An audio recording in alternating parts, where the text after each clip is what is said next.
discutido no nosso país hoje. Por último, me restou muito pouco, graças ao talento dos palestrantes que me antecederam. Dispensei os meus slides para que os números apresentados não fossem ficar repetitivos. Então eu vou tentar ser vou tentar ser mais objetivo para que a gente possa aproveitar esse momento agora na reta final. Então, nós precisamos, antes de qualquer coisa, contextualizar esse momento com relação ao que nós estamos falando entre equilíbrio entre punição e direitos humanos, direitos fundamentais. Nós temos hoje um momento onde se busca a punição a todo custo. Os índices de criminalidade foram postos, as mortes violentas em todo o país, a corrupção se alastra e o momento de insegurança só aumenta. Então é normal que a população cobre essa resposta do Estado.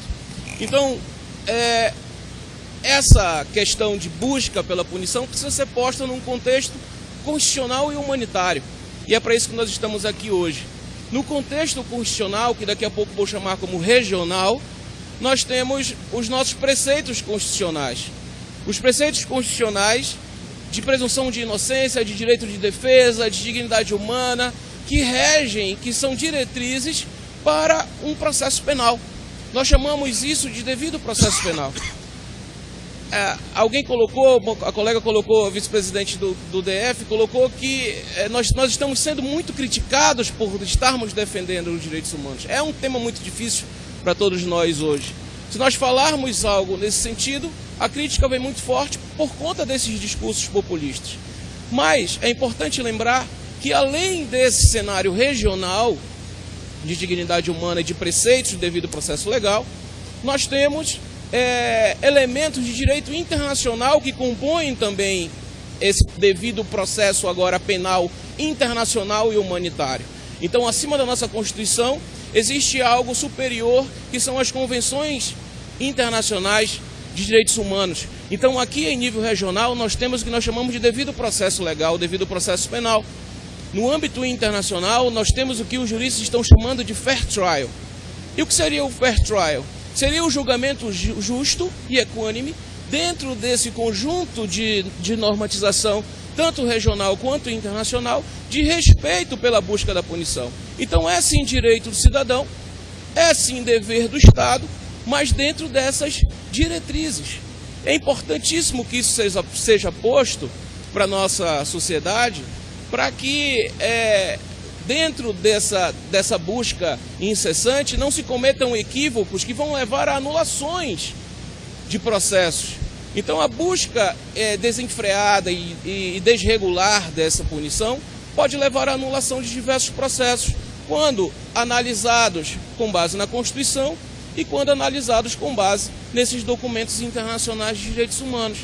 Então, além do controle de legalidade, além do controle de constitucionalidade, nós temos agora, não só para as leis, mas para os processos, o controle de convencionalidade, que seria a análise desse processo com relação às convenções interamericanas de direitos humanos. Se nós pararmos para observar, e como foi dito pelo presidente da mesa, estive há pouco tempo na Corte Europeia pesquisando algo sobre isso, a própria Lava Jato e o próprio Mensalão, quando passados por um controle de convencionalidade, podem ser desperdiçados. Podem ser desperdiçados. O que foi e quem analisa isso no próprio filme, né? Agora a cinematografia do combate à criminalidade está sendo exposta.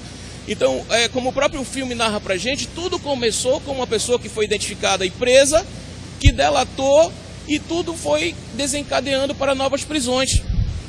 Essas prisões desencadeadas, decorrentes de uma delação de uma pessoa presa, de um investigado preso, ou de um refém da justiça, pode ser questionado futuramente nessas cortes internacionais de direitos humanos. E pode ser que a Lava Jato seja anulada. Na Corte Europeia de Direitos Humanos, em 2014, o caso Netvilishvili e Togonidze contra a Geórgia, o país foi punido por conta dessa violação. E ficou descrito na jurisprudência da Corte Europeia de Direitos Humanos que a delação ela precisa ser voluntária e precisa ser livre de qualquer tipo de pressão. Então, se nós estamos agora como Estado, buscando a verdade a todo custo, e não temos provas suficientes para condenar alguém, e vamos em busca de pessoas para aprisionar, para tornar reféns, para poder obter esses indícios suficientes para processar não só aquela pessoa que está depondo, mas outras pessoas, nós estamos nos equiparando a um momento ditatorial que nós vamos falar daqui a pouco. Mas é importante, desde já, nós deixarmos isso considerado.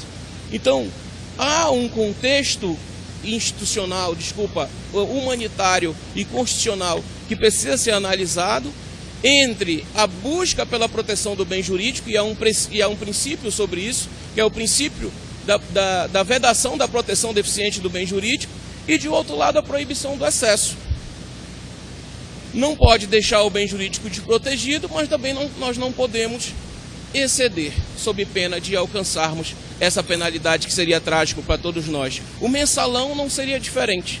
Essa ideia de direito penal internacional humanitário já foi analisada com a ideia de fair trial, e o mensalão também seria uma operação da Polícia Federal fadada ao insucesso, porque dentro do sistema do fair trial a pessoa deve ser ouvida pelo juiz que irá prolatar a sua sentença, e no mensalão os nossos ministros do Supremo Tribunal delegaram essa função a juízes auxiliares.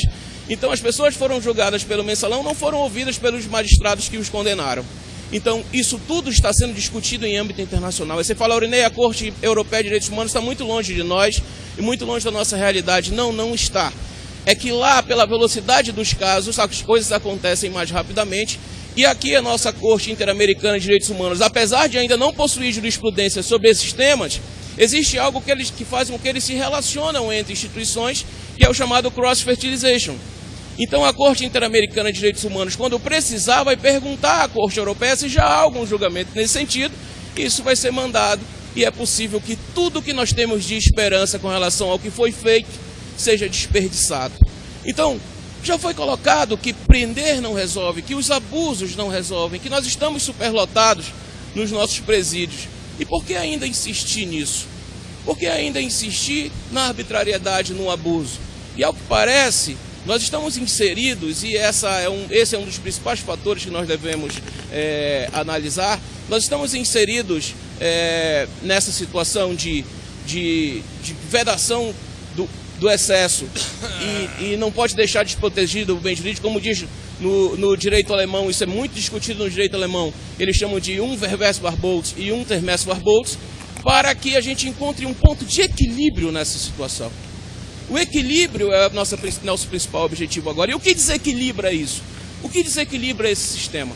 Nós estamos inseridos numa sociedade informacional, onde todos querem participar, onde todos colaboram com essa construção jurídica. Nós temos no Facebook especialistas de várias ordens, especialistas em tudo, que querem ser especialistas em tudo. Acontece algo relacionado com a arte, eles querem comentar sobre a arte e relacionam isso com a criminalidade e dizem que é pedofilia. Ao final das contas, nem é arte, nem é pedofilia. Então, isso precisa ser controlado, isso precisa ser analisado. Porque a influência da mídia e a participação popular tem interferido diretamente nas consequências processuais e legislativas do nosso país. É o que nós chamamos de criminalização primária e criminalização secundária.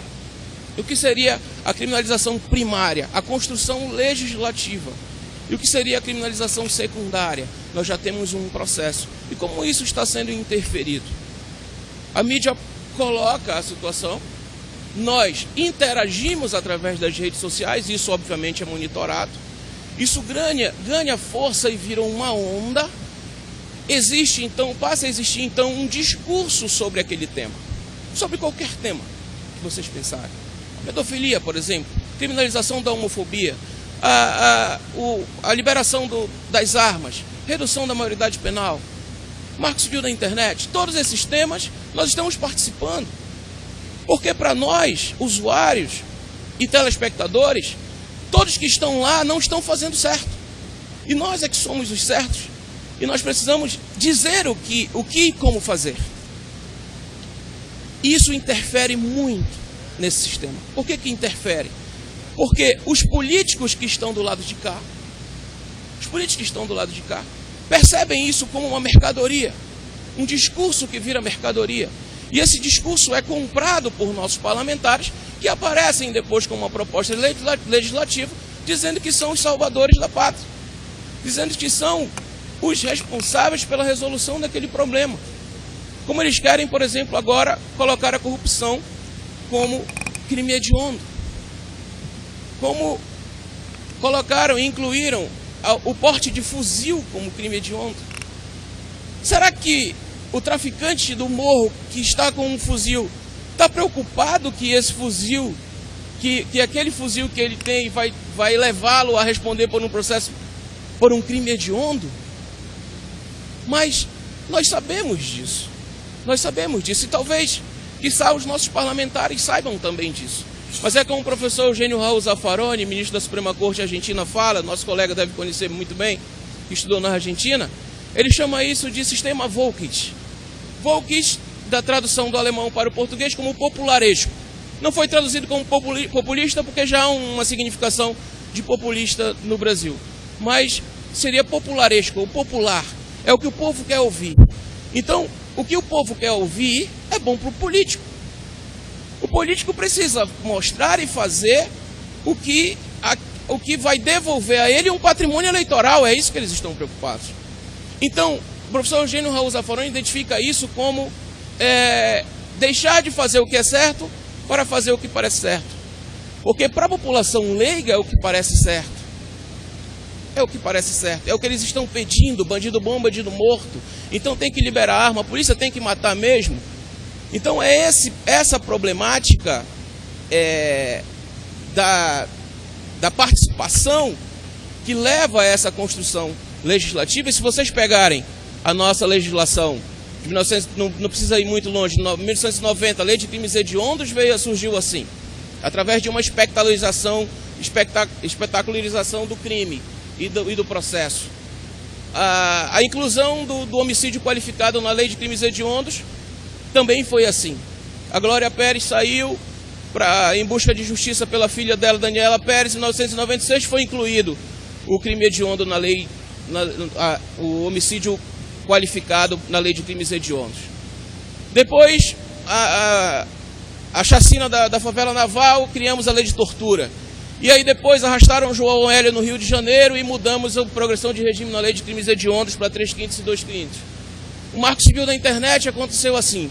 A Carolina Dickmann apareceu nua e aí fizeram a Lei Carolina Dickmann. Só que antes de cada passo dado, a coisa exposta, como aconteceu no caso da Carolina Dickmann, que as pessoas não queriam e tinham medo de usar o próprio computador.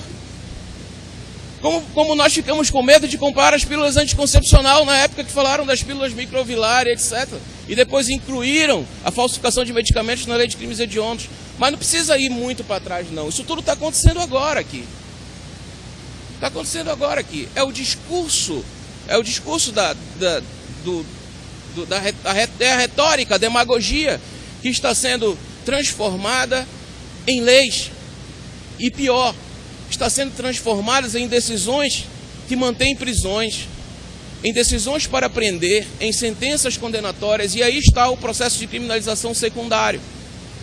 Quando o espetáculo de uma operação começa na TV e nas redes sociais, logo isso é exposto e é comentado, o juiz de direito que tiver a audácia de desfazer um decreto preventivo de prisão vai ser desqualificado na imprensa, vai ser desqualificado nas redes sociais. E nós não temos medo e não temos pena de fazer isso. Nós criticamos até os nossos ministros do Supremo Tribunal Federal quando eles assim os fazem. E nós devemos criticar mesmo, mas quando eles fazem de forma equivocada. Quando eles fazem o certo, nós devemos proteger. Mas não, dentro desse sistema, tudo está errado se está contrário ao encarceramento. Tudo está errado se está contrário à absolvição. E essa participação não tem limite, não tem fim. As pessoas estão mais agressivas, estão mais intolerantes nesse sentido. Tudo por conta de uma participação leiga dentro de um processo que está gerando um problema macro para a gente, para a nossa sociedade. Isso precisa ser discutido, sim. Esses discursos de demagogia, da gente ir lá para as redes sociais dizer que faz e na verdade não faz, dizer que quer, mas quer só para o outro, não quer para a gente, Dizer que quem estupra precisa ser estuprado na cadeia, mas quando o meu filho é estuprado eu não quero que ele seja violentado na cadeia. Discursos de conveniência estão acabando com o nosso direito. Estão acabando com a nossa justiça, com o nosso senso de justiça. Mas esses discursos de conveniência não são da era das redes sociais. Desde 63 a.C., nas catilinárias, famosas catilinárias, discursos do senador Marco Túlio Cícero contra Catilina, no Senado romano, que derrubou aquele governante. Tudo foi feito de uma forma muito bonita, quando ele mesmo dizia, com o seu poder de persuasão, dizia: até quando, Catilina, abusarás da nossa paciência? Por quanto tempo a tua loucura zombará de nós?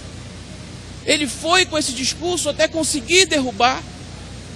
E agora, no século XXI, em 2017, nós tivemos uma operação da Polícia Federal chamada Operação Catilinárias, porque derrubou senadores, derrubou deputados federais. A população aplaudiu isso de pé, mas a Polícia Federal esqueceu de investigar a história para saber que aquilo ali foi só persuasão.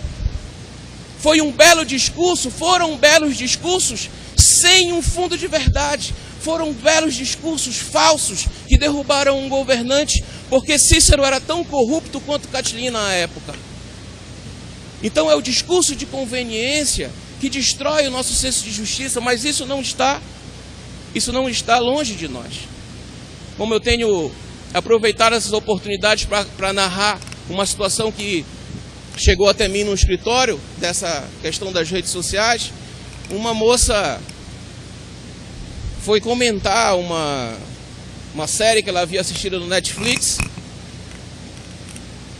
Na verdade, se você tiver a fim de arrumar uma boa confusão hoje, é só você ir lá no Facebook e expor a sua opinião sobre qualquer coisa.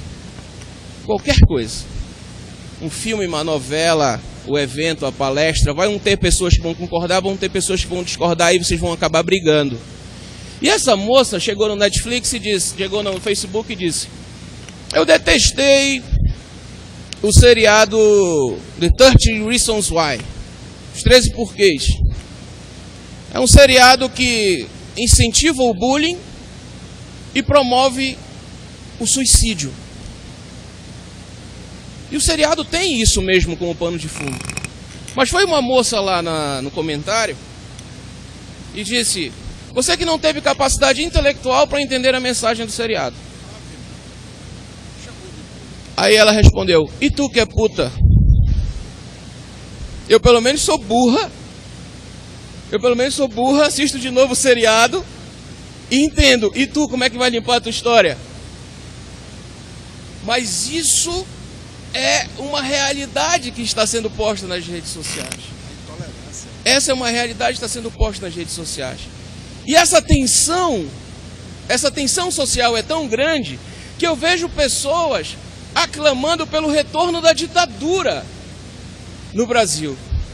Pessoas que estão pedindo a ditadura de volta no Brasil. Pessoas que talvez não tenham lido sequer uma página da história do nosso país, dos momentos negros que nós vivemos naquela situação, períodos terríveis que nós vivemos naquela situação. Mas é importante que isso seja lembrado, porque naquele momento, quando o exército tomava conta do país e os tanques de guerra entravam nas avenidas do nosso país, os que estavam ao final da avenida ainda estavam a comemorar, os que estavam no início da avenida já estavam apanhando, sendo torturados, desaparecendo, sendo mortos. E tempos terríveis nós vivemos. No fim do habeas corpus, no AI-5, em 1968, a advocacia teve que se reinventar. Nossos colegas quase desistiram, alguns desistiram. Assim como eu vejo hoje jovens colegas dizendo: Aurinei, não está dando para advogar mais na área criminal. Os abusos estão muito grandes, a gente não consegue controlar isso. Nós estamos perdendo força. E se lá nós tínhamos a tortura, a censura, o desaparecimento, os reféns. Hoje aqui nós temos juízes que são protagonistas da investigação, que fazem reféns para obter provas, que prendem sem fundamentação, que conduzem coercitivamente ao que não existe da forma que eles fazem na nossa legislação. Mas a advocacia esteve firme, esteve forte naquele momento, para coibir esses abusos. E quando o habeas corpus foi extinto, decidiram peticionar simplesmente com os mesmos argumentos do habeas corpus e obtinham êxito. Os mesmos generais que estavam no comando e na linha de frente da ditadura, da revolução, como eles diziam, concediam alguns habeas corpus para soltar, para liberar, para anular processos. E hoje nós temos muita dificuldade com relação a isso. E essa equiparação precisa ser feita, essa reanálise da história precisa ser feita, para que nós possamos, como advogados hoje, estabelecer uma resistência a isso. Uma resistência a tudo isso que está acontecendo, como está sendo feito aqui. É certo que muita gente lá fora está pregando pelo aumento, pelo enrijecimento das leis, pela prisão, pelo aumento do encarceramento, mas nós somos muitos aqui também. Nós somos um exército aqui também. Vejam quantas pessoas ao redor de vocês nós temos aqui com o mesmo sentimento. Vejam quantas pessoas estão aqui, quantos palestrantes nós tivemos só neste painel com o mesmo pensamento, com o pensamento de estabelecimento da fraternidade, com o pensamento de estabelecimento da cooperação para ajudar as pessoas como seres humanos, com pensamentos para que nós nos reconheçamos como irmãos, sem leis. Sem leis. Às vezes nós exaltamos a Constituição Federal, mas a Constituição Federal é uma lei como as outras, feitas pelo nosso Congresso. Nós precisamos ter um senso de humanidade que está fora do direito, que está fora das leis. E é esse convite que eu tenho a fazer a vocês. É essa proposta que eu tenho a deixar para vocês. Que nós possamos reanalisar essa problemática do combate à criminalidade dentro de uma visão humanitária, reconhecendo as pessoas não mais como sujeitos do processo, como objetos do processo, mas como sujeitos de direito. E a preocupação só aumenta quando a gente vê decisões judiciais de ministros do Supremo Tribunal Federal, e essa eu tive o prazer de criticar pessoalmente, e preciso fazer isso aqui publicamente, porque ela fugiu dos padrões. Isso significa que nós estamos perdendo o controle. Eu estava numa análise de um processo sobre homicídio no trânsito por embriaguez ou volante, e ao tempo não estudava a disciplina. O meu cliente foi para a audiência de custódia como homicídio doloso. Eu falei, foi um equívoco da delegacia, vai ser resolvido na audiência de custódia. Na audiência de custódia, o promotor de justiça pediu a prisão preventiva. E o juiz negou, graças ao ter percebido aquela situação ali, mas aplicou uma fiança alta, elevada, ou seja, não considerou que aquilo era um homicídio culposo, não entrou no mérito e avançou. E foi para o tribunal do júri, e eu tive que apresentar uma resposta à acusação, e aí eu fui analisar o cenário nacional para ver como isso estava no Brasil. E o que eu percebi? Em todos os estados está sendo reconhecido como homicídio doloso. Não há na nossa legislação, no nosso direito, nenhum argumento que indique que aquilo é um crime doloso. Mesmo que seja na contramão, com excesso de velocidade, drogado, não tem como aquela conduta ser dolosa, a não ser que seja comprovado que a pessoa realmente saiu de casa com o objetivo de matar aquela pessoa. Mas o que eu descobri? STJ posicionou dessa forma, STF posicionou dessa forma, mas não foi isso que me assustou. O que me assustou foi o julgamento do Supremo Tribunal Federal. O ministro Marco Aurélio trouxe um voto dizendo que era culposo. O ministro Luiz Fux acompanhou esse voto. O civilista Edson Fachin divergiu, dizendo que era doloso. A ministra Rosa Weber empatou, confirmando a divergência. E caiu nas mãos do ministro Luiz Roberto Barroso como voto de presidente. O que ele disse? Ele disse que apesar dele considerar que os elementos refletem para um homicídio culposo, ele não poderia deixar de punir aquela pessoa por homicídio doloso. Apesar dele considerar que era culposo, ele não poderia deixar de punir aquela pessoa por um crime doloso. Mas por quê, ministro? Ele disse, porque as outras pessoas que estão lá fora dirigindo vão tomar como exemplo esta condenação e vão parar de dirigir embriagados. É preciso que a gente dê aqui uma punição exemplar e isso seja divulgado. O ministro Luiz Roberto Barroso, meus amigos, utilizou um discurso medieval que foi o mesmo utilizado para a crucificação de Jesus Cristo. A prevenção geral negativa, aquela de expor a pessoa,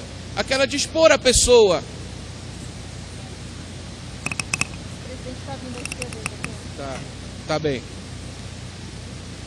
Expor a pessoa em praça pública, expor a pessoa ao público para que aquela punição sirva de exemplo, foi o mesmo fundamento da crucificação de Jesus Cristo. Julgamentos realizados na Idade Média, um julgamento, um sentimento e uma fundamentação medieval. Isso significa, quando parte de um ministro do Supremo Tribunal Federal, que chegou a hora de nós, e de nós que estamos aqui, e de outros colegas que pensam como nós, reagirmos diante desse cenário. Reagirmos diante desse cenário. Porque se o espetáculo está vencendo, nós precisamos reagir para coibir isso. E há poucas semanas eu fui vítima desse espetáculo. Atuando numa operação da Polícia Federal, tive meu nome exposto. A criminalização da advocacia hoje, junto com os réus, é o que nós precisamos enfrentar de frente. Porque nós estamos sendo confundidos com os nossos clientes. A nossa postura de defender o nosso cliente, de defender o abuso, de ser contrário ao abuso, está nos colocando na cruz de Jesus Cristo. E nós estamos sendo expostos juntamente com essa situação toda. Mas o que nós não podemos é desistir dessa linha de frente. O que nós não podemos é desistir da nossa luta pela democracia, de desistir pela nossa luta pelo Estado Democrático de Direito. Nós não podemos nunca perder a nossa esperança. E quanto maior é o desafio, quanto maior a luta, maior deve ser a nossa esperança. E nós não podemos desistir de ser honestos, de sermos francos, de sermos humanos como os nossos colegas colocaram agora há pouco. E isso me lembra o poema de Elisa Lucinda, quando ela diz: meu coração está aos pulos. Quantas vezes minha esperança será posta à prova? Por quantas provas terá ela de passar? Tudo que está aí no ar, malas e cuecas que voam entupidas de dinheiro, do meu dinheiro, do nosso dinheiro, dinheiro que duramente reservamos para educar os meninos mais pobres que nós. Quantas vezes, meu amigo, meu rapaz, minha esperança será posta à prova? Quantas vezes ela ainda vai esperar no cais? É certo que tempos difíceis existem para aperfeiçoar o aprendiz. Mas não é certo que a mentira de maus brasileiros venha quebrar no nosso nariz. Meu coração está no escuro. E a luz é simples, regada aos conselhos simples de minha mãe, meu pai, meus avós e os justos que me precederam. Não roubarás. Devolva o lápis do coleguinha. Esse apontador não é seu, minha filha. Mas não, ao invés disso, tanta coisa surge torpe eu tenho tido que escutar. Até habeas corpus preventivo, coisa da qual nunca tinha ouvido falar e sobre a qual minha pobre lógica ainda insiste. Esse é o tipo de coisa que só o culpado interessará. Pois bem, se mexeram comigo, com a velha e fiel fé do meu povo sofrido, então agora eu vou sacanear. Mais honesto ainda eu vou ficar, só de sacanagem. Dirão, deixa de ser boba, desde Cabral que aqui todo mundo rouba. Eu direi, não importa, será este meu carnaval. Tentarei mais e outra vez. Eu, meus irmãos, meus filhos, meus amigos, pagaremos limpo quem a gente deve e receberemos limpo do nosso freguês. Um dia, conseguiremos ser livres, justos, éticos e escambau. Dirão, não adianta, aqui todos são corruptos, desde o primeiro que veio de Portugal. E eu direi, não importa, a minha esperança é imortal. Ouviram? Imortal. Eu sei que não dá para mudar o começo, mas se a gente quiser, vai dar para mudar o final.